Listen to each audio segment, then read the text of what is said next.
Greetings and bienvenue, Midnight Crew. Thank you for returning to this broadcast. And welcome to new viewers joining us for the first time. If you like a video, then feel free to subscribe. I haven't seen anyone post their own personal paranormal stories in a long time. Can we get a thread going? Live in Alabama. Go camping in the woods with friends. Drinking, smoking, partying. Party dies down. We're sitting around the campfire. Telling ghost stories. Ghost stories get boring. Switch to urban legends, creepy history, and personal experiences. Talk about how these woods have a history. Used for a few killings back in the early 20s. There wasn't a lot of cops around back then. Townspeople got shit done if needed. I've heard these stories from my grandparents since I was little. So I'm the main storyteller. People finally start to get scared. Run out of stories. We're just telling jokes when one of the girls yelps. Said she saw a shadow off in the trees and it pointed at her. Shine our lights, nothing. Call out into the woods, say we're armed so don't be fucking around. Tell her it could have just been the dark messing with her mind. She's convinced she saw something. Trying to tell other stories to get our minds off of it, but everyone keeps glancing over to the tree line. It's dusk and fall time out by now, so there's an orange and red hue to the woods with black trees. Then I see one too, actually two of them. Silhouettes, holding hands, just staring at us through the trees. Jump a little, try to hide it. The girl from before is like, "You saw one too, didn't you? My friend next to me is like, "I did, a little after you saw the first one. It looked like a girl, it had pigtails, and it fucking waved at me." We're all like, "Dude, stop fucking around." But he was deadpan serious and white as a sheet. We're all staring into the trees now. If you've been in the woods close to nighttime, you know how your eyes can play tricks on you. Every swaying branch, every rustle of leaves looks like something. I'm pretty sure I saw some more shadows, peeking out around the trees and running through the woods. Nobody says anything. There is no sound at all. No birds, no crickets, just a slight wind. One of us says maybe we should go closer and check it out. If it's really just people fucking with us, we don't want to shoot them accidentally. We debate this for a little while. Nobody really wants to pull a Scooby-Doo, but it seems smart. Then my friend next to me starts smacking my shoulder saying, anon, look. It's the silhouette he saw from before.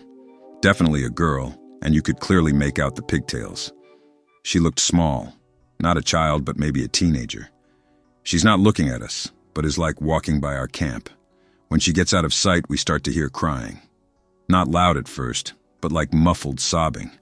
Like when someone's cried a lot and their throat is sore. I think it might be one of our girls, but they're all too frozen in fear to be crying. It's coming from the woods. We start calling out into the woods desperately if anyone is there and needs help. The sobbing just gradually picks up. Sounds like a kid. You know how you can tell because of the pitch? Screw this, we march into the woods with our flashlights following the crying. We're in the woods, so the direction is fucked. Get close enough to it. It sounds like someone is trying to talk through the sobs. Then silence. Instant silence. Half of us want to leave and call the cops. The other half don't want to leave her if we can help. Then we hear a really loud but really quick scream, like it got cut off in mid-yelp. Run towards it. Can't see shit. We finally agree to go get help. Don't want to get lost ourselves. Hand in hand, we walk back, still calling and searching. Shine my light and see a shadow, not a little girl's. Definitely a grown man, could clearly make out a farmer's hat. It wiggles its fingers like it's saying hello, then starts walking towards us. Book it back to camp and back to town. We told the cops what happened, but when we said where you got the sense like they had heard this before and they were just going through the motions. They sent out some state troopers to search the area and found nothing. There were no reports of missing persons lately either. They told us they'd be in contact, but if it was just us screwing around to knock it off because they were wasting police resources and blah blah blah, we all told them we were completely serious, and they saw how scared we were so they believed us. One of them even said, it's not the first time they've heard similar stories of those woods. Nothing became of it, and for a while I thought it was just some elaborate prank by some really creative douchebag high schoolers. Until I mentioned it to my grandmother, the one that used to tell me the stories. And she immediately froze and demanded I tell her everything. When I finished, she just sat there with this, well shit look on her face. When she was a little girl, early 1930s, some 15-year-old girl was murdered in those woods by some traveling businessman named Eli. She didn't remember the last name. They found out it was him, and he was dragged from the county jail into those woods by some townsfolk, and they beat and shot him to death and hung him from a tree. Her younger sister is still, barely, alive in a nursing home, and had told my grandmother the rest of the details she didn't know about when she worked there like 15 years ago. She always blamed herself for it, because they were supposed to walk home together that day. I would have thought it was a coincidence, but she said the man was wearing one of those farmer hats, and the girl had been strangled with one of her own pigtail ribbons. Not paranormal, but equally as scary. Yell at my brother, he was 20, I was 18, for stealing soda and chips I was buying for myself. He denies, but I know he was stealing chips and soda for the past 6 months. I leave his room. Later, around 11 at night, I hear tapping in my attic. I have been hearing weird things in the attic since I moved in, but everyone hears weird things in the attic. But this time is different. I can hear someone seriously huffing, but then I realize it is probably my brother. I go to the attic. It isn't one of those attics where you pull down a string and stairs come down. It is just a hole in the ceiling that is covered by a block. To get in the attic, you need to move the block and either climb in or get a ladder, and the block is about halfway open. There is a faint light source in there, but my brother knew there was a light switch. I pulled the computer chair over to the attic, and I hit the light switch. The noise stopped. "Dude, you need to get a girlfriend." I put my hand on the block to close the attic, but then he grabbed it. His hand was rough, and I instantly knew it wasn't my brother. He was squeezing my hand, and I felt my thumb break, and it was perfectly aligned with the side of my middle finger, and I am yelling like hell. The thing is lifting me into the attic. My brother runs through his door and sees me being dragged into the attic. He grabs the shotgun from the closet and fires about 3 shots into the ceiling. Something yells, but the thing dropped me and I fell into the chair and landed on my knee. Hurt like hell. We both went up there, and there was a man who looked about 50. He sort of looked like a homeless Phil Robertson. He had a few bullets through his chest. And guess what? That fucker was stealing my chips and soda. I went to the hospital, and the police said stuff like this was common. Anyone else ever experienced something like this? February. Aunt had a heart attack. Same night, grandmother had a stroke. Kept telling us Aunt Nancy is having a baby, and kept asking us who was in the closet and who was standing by us in the room. Asked me if I saw the people. What people? In her mental state, couldn't break the news to her that Aunt was dying. Grandmother passes away. Aunt miraculously recovers from the heart attack, leaves the hospital 3 days later, finds out she has stage 4 terminal lung cancer. Getting ready for grandmother's funeral, see a dove on my balcony. Grandmother loved doves. Weird to see doves since it is the winter. At grandmother's funeral, have the priest hold his hand on Aunt's forehead asking to stop her pain. Aunt passes away that night. Get ready to go to Aunt's funeral. See 2 doves on my balcony. For some reason, feel a connection to these doves. Get close to the glass to watch them. Open the door to my balcony, the doves stand there. Walk out on the porch. The doves stand there. Get up close enough to touch them. The doves still do not move. Sit outside with the doves for a long time. The doves walk back and forth on the porch. Eventually have to leave for the funeral. Doves still on the porch as I close the door. Tears.jpg. Maybe not paranormal or too spooky, but the doves are definitely something I can't explain. I haven't forgotten about what my grandmother said to me about a month before her stroke when she was still healthy. Out of the blue, she just asks me, "Do you ever see people? These people, they never talk. They just stand there. They are well dressed and they just stand there. Do you see them sometimes? Young men and women in nice clothes, but they never talk. Too spooky for me." I've got a story. Be me, 6 years old. I lived in an old house in Idaho. The nearest neighbor was about a half-mile away. The house is surrounded by cornfields. I sleep in a bunk bed. My brother has the bottom bunk. I have the top. There is no railing on the top bunk. One night I wake up from a nightmare. After I regain my composure, I lay my head onto my pillow. Suddenly, a kaleidoscope of colors cascades across my vision. Something jumps on my back. It's snarling and growling and trying to grab onto me. I freak the fuck out, roll to the side and kick it off my bed. A thump can be heard as it hits the ground. Everything goes silent.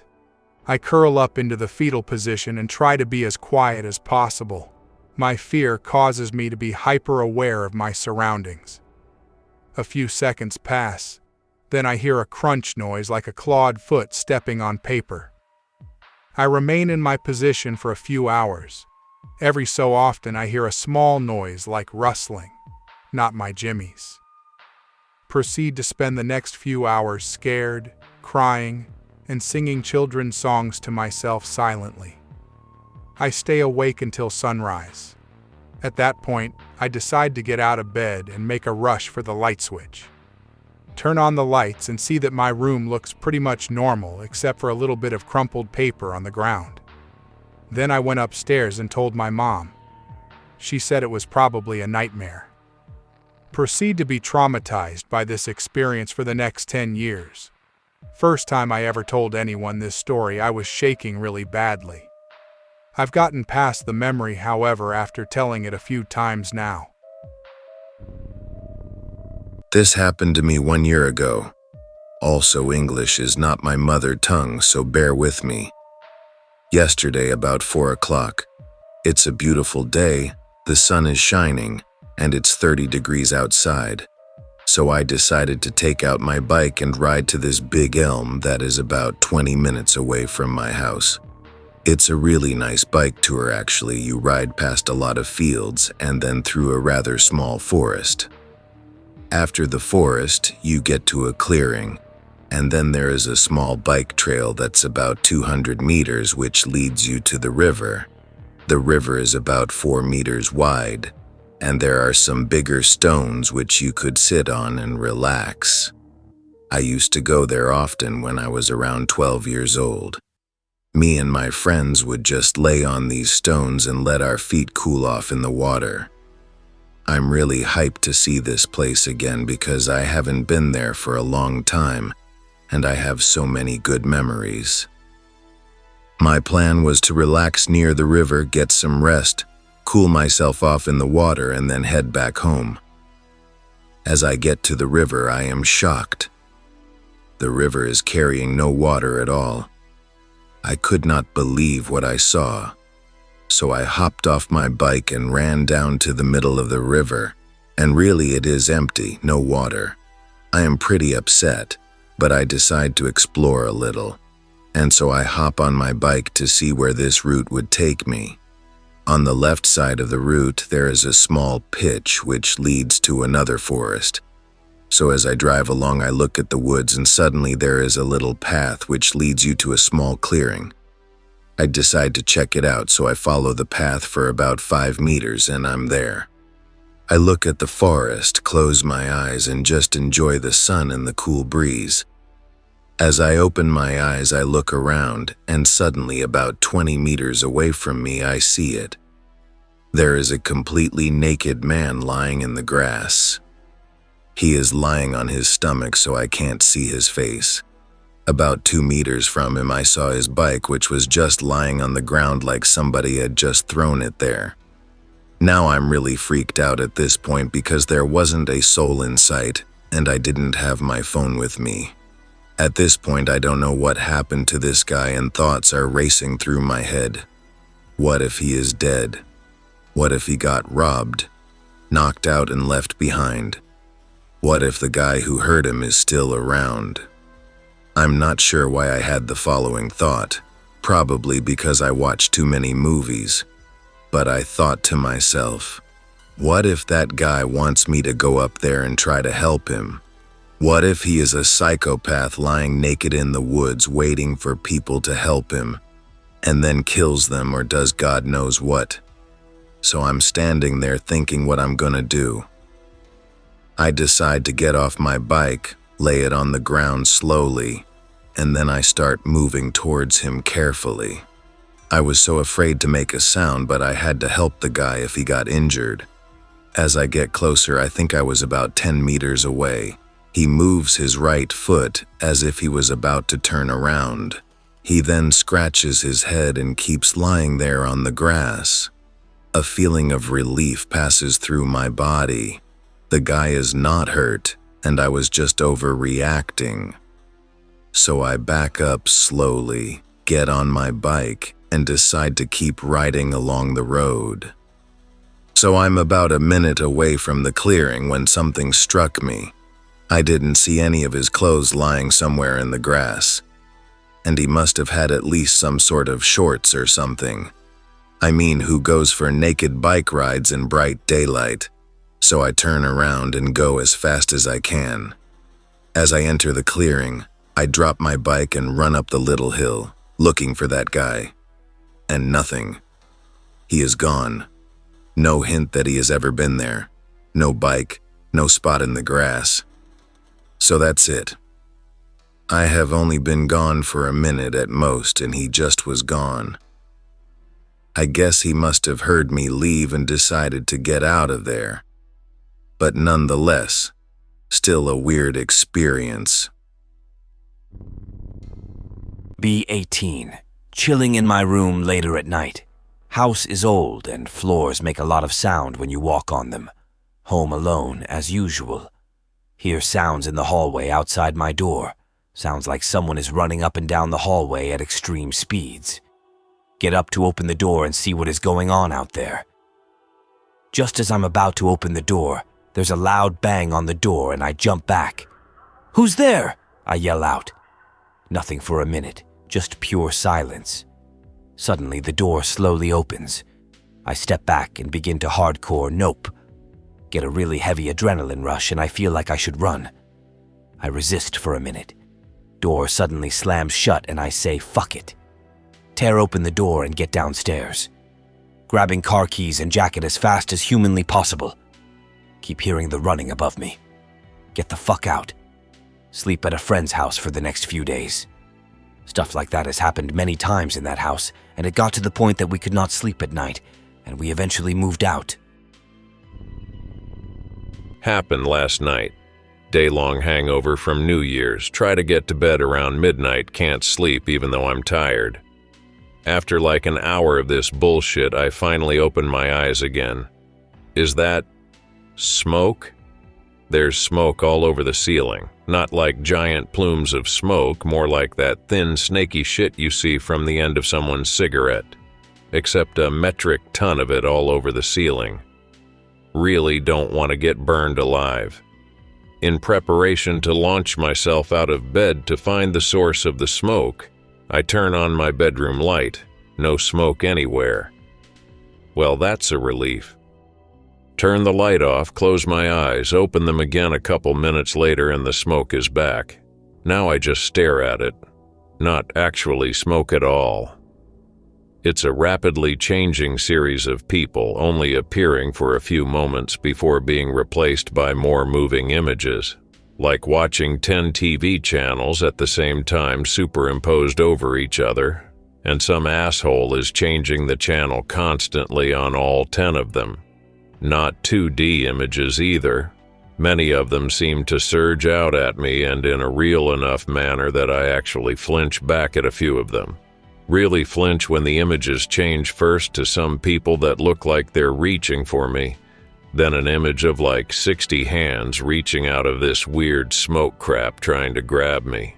Now, according to horror movies, something dramatic is supposed to happen where I get the shit scared out of me and go running, or I die some sort of horrible death with some message in my blood written on the walls. Nope. Just keeps going. Not dealing with this shit anymore. Roll over, pull the sheets over my head, shut my eyes, and eventually fall asleep. I was wide awake for all this nonsense. Be me. Be 14. Be at Grandma's for Thanksgiving. Recent talk throughout the family of 2 spoopy happenings at Grandma's house. Be chillaxing in the basement with 2 cousins, 8 and 10 years of age, playing some PS2 while they watch.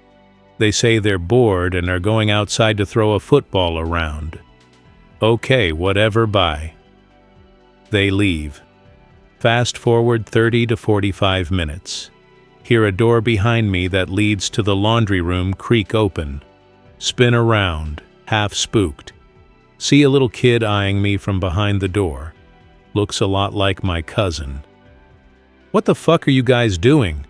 I yell quite loudly. Door shuts, decide to go check it out and beat up my cousins for trying to spook me. Open the door and flick the light on. See nothing. Search the entire room top to bottom. Still nothing. Nothing at all. Get super scared. Sprint out the door so fast I almost break the sound barrier. Leave the PS2 and TV on and hide upstairs for the rest of the night. Never go into the basement alone again. That's all, folks. Me be like 9 or 10, laying in bed all alone in a creepy-ass room upstairs at my grandparents' house, just about to fall asleep at like 12. Me close my eyes for 2 minutes to sleep, hear a weird odd sound, out of the ordinary but indescribable. Open my eyes to see a scary head floating above me. Head is floating side to side following me with its eyes. Head looks like a good old boy, hair combed to the side and a fucked up huge smile on his face. Doesn't sound scary. Terrifying. Finally able to nope all the way downstairs. Huge grandfather clock downstairs. The thing decided to go off right as soon as I get down there. Coincidence? I have no clue. Scares the hell out of me. Nope all the way upstairs. The head followed me downstairs, but not back up. Start banging on my grandparents' door like crazy. They're asleep, so they don't get the door right away. See the fucking head at the bottom of the stairs, smiling and floating up towards me. Finally, they open the damn door. Look back and the head is gone. Never slept over there again. Why? 'Cause fuck that. That's why. My dad, age 50 now, has a few experiences, but I have none. I will share 2 of his. I'm not going to write this in Greentext. My dad was taking piano lessons around the age of 10 when a voice whispered to him an offer in the night. This voice came from the corner of his room, but no one was there. It said, "Worship me, and I will make you a rock star." This disturbed him so much that he quit practicing. His second story happened to him when he was about the age of 14. He woke up in the middle of the night to his room pulsating with a blue light and a vibrating sound of some sort. He realized he was sitting up out of his body, holding himself up by an arm, and he saw his body asleep beneath him. At the same time, he saw a black shrouded figure approaching his bed from his bedroom door. My dad threw his other arm at it and screamed at it, telling it to go away. It stopped, apparently surprised it was actually being confronted. It backed away without turning, and the door closed in a strange, jilted fashion. My dad fell back into his body and bounced up with momentum. The door was closed, the spirit was gone, and the blue light was gone. He prayed to Jesus and laid there, trying to comprehend what just happened. Rented a farmhouse for a few years. Family graveyard in the front. Pretty creepy, but nothing we could do about it. House is scary. Hear voices all the time. Dark red light on outside all night. First floor looks like the gate to hell. One night we hear wind chimes. My brother and I ask our mom when she got them. She looks at us like we're idiots. Says she never got wind chimes. Suddenly hear children laughing, 2 miles from the nearest house. At 2 a.m. Look around. It's clear that we all heard it. Everything is silent for a second before we hear another noise. It's coming from my brother's room. Go there as a group, since we're all scared. It sounds like one toy at the bottom of the pile is going off. Dig around until we find my brother's Pokemon calculator repeatedly saying, Pikachu. Try to turn it off. Pikachu. Try again. Pikachu. Say fuck it and take out the batteries. Pikachu. We freak out and take the thing outside. Throw it in the empty oil drum where we keep the dead squirrels. Set the whole thing on fire. Hear children laugh one more time before everything stops. We all stay home the next day. There were other things that happened in that old house, but that was by far the worst of it. I was so happy when we moved. At Grandma's house while parents take my older sister to a major hospital halfway across the state.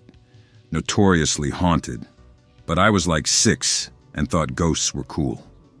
Around 10, Grandma covers me up on the couch and tells me I can watch TV until I fall asleep. Really excited. Nana has a huge TV and satellite, which is way cool considering we didn't even have a TV at my house. Playing Fire Emblem on my GBASP feels good, bro. Grandma and Grandpa sleep downstairs. The house has 4 floors, 2 of which are underground. Someone who looks like Hitler comes down from the empty upstairs, looks at me, and says, Wyvern. What the fuck is a wyvern? Wyvern Rider in the game shows up the next morning. Cry. Shittiest ghost ever. 10 years later or so, at Grandma's house waiting for lunch while visiting. Look upstairs, hear whispering, nope.jpg. Can't move or speak, Q freaking out. Whispering gets louder, still can't move. All the upstairs lights flip off and the doors all open at once. Someone standing next to this baby carriage in the main upstairs bedroom, staring at me. Faces red like they're mad, but grinning at me. Blink. The person is in the hallway and can't be seen other than a silhouette. Mom grabs me and snaps me out of it. I turn and almost punch her. Dude is gone when I look back. No more whispering. Doors are closed again. Shovel cake into my mouth and shrug it off, 'cause this shit always happens. But use the downstairs bathroom strictly from then on. Grandma Anon again. Way young. Family living with an obese lady from church in a converted barn. Get an Ernie from Sesame Street that talks.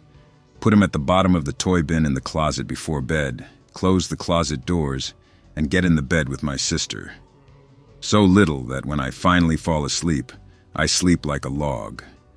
Wake up at 2 in the morning because the toy is going nuts. Go over to the closet and open it. My sister is up too. Elmo hanging from the lighting fixture in the closet, all the toys out of the bin except for Ernie. Ernie is presumably in the bin, going off like crazy, but in a higher pitch than it should be. The bin is still closed, and we hear the whirring motors in the toy going, making little thumps on the bin. Close the door, get a wire hanger and twist it around the knobs, crawl back into bed and say prayers, cover our faces, and go back to sleep. Wake up. Everything is back to normal. My sister and I both remember it. Same anon with the obese lady. Same lady's house. Bathroom stall in the basement is the only place to go. Go down to pee. Little dinky light source makes most of the basement either dim or black. Go into the stall. Light bulb right above me. Sit down. Immediately. Something grabs my ankle from behind the toilet and literally drags me off. Smack my face on the floor, break a tooth and my nose, look back, and my foot is literally through the wall. Scream and grab the door. Parents rush down. Mom breaks the wall with a hammer from the other side of the basement. Dad yanks me up and away from the floor, in hysterics. Run up the stairs and put me on the couch. Look at my ankle. Giant handprint takes up most of my calf. Ankle is broken in 3 places. The handprint is a giant patch of shaped, missing skin that's been burnt.